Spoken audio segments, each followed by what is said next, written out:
I get so many questions about EGR systems on Mercedes diesel engines, so this is a little bit of a how they work video. This is the 646 engine, this is the EGR valve, but the system is not confined to here, and in fact it covers most of the engine. It all starts here on the exhaust side of the engine. 4-cylinder turbo diesel, but there's actually 5 ports on the exhaust manifold. The 5th port here funnels exhaust gases back through the cylinder head, through a passageway, into the intake manifold here, but it's not directly pumped into the intake manifold. Most of this aluminium section here is actually an EGR gas cooler. So there's coolant running through here, and that reduces the temperature of those hot exhaust gases, which are several hundred degrees. Remember, the coolant is only about 80 or 90 degrees. So once those gases are cooled down, they reach the exhaust gas recirculation valve.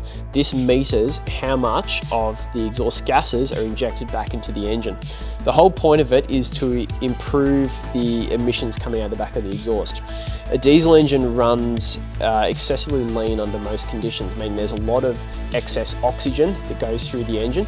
By replacing some of that excess oxygen with exhaust gases, you can actually improve the emissions profile of the exhaust going out the back. So the EGR valve injects precise amounts of exhaust gases back into the intake.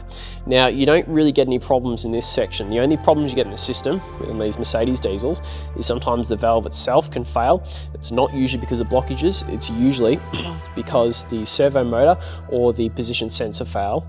Or the other kind of issues you can get, very rarely, are build-ups, and this only occurs after the exhaust gas recirculation valve.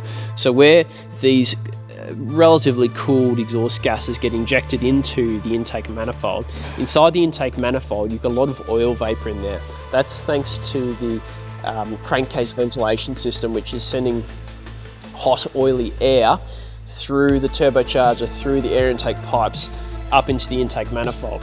So where that oily air meets the warm exhaust gas recirculation gases, that's where you can begin to get a bit of a build-up. So it's not in the valve itself, it's usually in the intake manifold where you can get this oily gunk building up.